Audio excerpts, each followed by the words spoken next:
What's up guys, CJ here, and welcome back to another all-new Hybrid News Now, where we'll get you caught up on all the biggest news from around the entertainment world. In today's top stories, a massive new report about the Justice League reshoots. We finally have some information on when WB's Teen Titans series starts filming, and 3 new additions revealed for Universal's Dark Universe, 2 of which are gonna surprise you. But in that top story, a massive new report from BatmanOnFilm.com has revealed some surprising information about Justice League's additional photography, and you're going to want to strap yourselves in. Of course, take this with a massive grain of salt, as you really should any unconfirmed report, but this one, writes Batman on Film's Jet Ramsey, comes from an extremely reliable source. And here it is.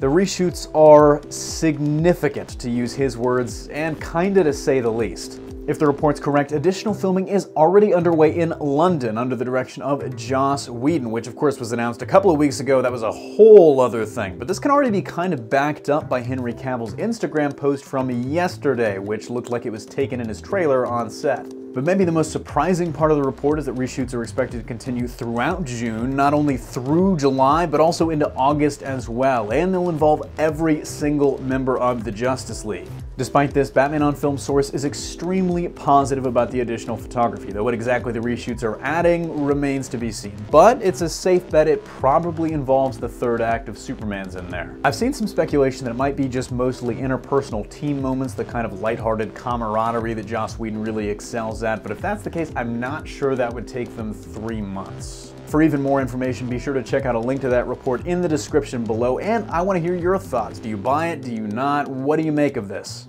Moving on to our next story, though, we have even more details about the live-action Titans series. After reports surfaced a few months back that the series would not be headed to TNT, but wasn't actually dead, it was going to be distributed in-house thanks to a new streaming service from WB, fans like myself were really curious about when exactly we would get to see the show. Well, we finally have part of an answer, or at least a step in the right direction. Reportedly, the series is going to begin filming later this year. To be more specific, according to a listing for Titans on My Entertainment World, the series is going to begin filming in Atlanta in just a little over 3 months on September 25th. What exactly does that tell us, though? Well, Titans being a web series, we don't exactly know what their timetable is going to be like, but if it resembles a TV series at all, that means we can probably expect it sometime early next year, by summer at the very latest. Regardless of all this, with Jeff Johns on board writing for the show, this is something I'm incredibly excited for, and we should get even more information like casting announcements in the near future. Moving on to our last story, Universal's monster-centric Dark Universe just got 3 characters bigger. Speaking to Phantom earlier today, producer Alex Kurtzman revealed the studios added 3 characters to their franchise plans: Dracula, the Hunchback of Notre Dame, and the Phantom of the Opera? That's not a joke. Pause the video, go to the description, click on the article. It's 100% legit. And this might strike you as confusing, to say the least. Not Dracula, of course. People have expected he was going to be involved basically since this whole thing was announced. And actually, initially, there were whispers that they might actually get Luke Evans to reprise his role from Dracula Untold, but as of now, that doesn't look like it's the plan anymore. But the Hunchback of Notre Dame and the Phantom of the Opera, not exactly monsters on par with Frankenstein or the Mummy. In fact, I wouldn't even call them monsters.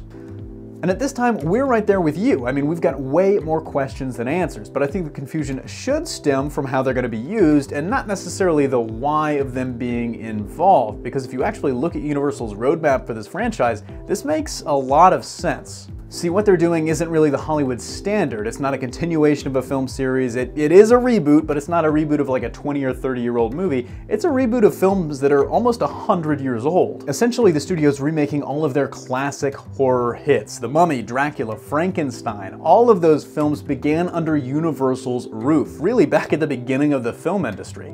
Believe it or not, Hunchback of Notre Dame, released in 1923, and The Phantom of the Opera in 1925 kind of fit that bill too. They were really big hits for Universal, although they're really less creature horror and more creature drama. So while I'm right there with you and super confused about how Universal is going to mix these 2 characters in with some super powerful monsters like the Mummy, I actually think it's really cool what they're doing. But that's going to do it for me here. Let us know what you thought of all of our stories today. Thanks for watching. Don't forget to smash that like if you like what you saw, subscribe for more great content every single day, and consider turning on your notifications to be alerted every time we upload a new video. Signing off, this is CJ, and I'll see you next time.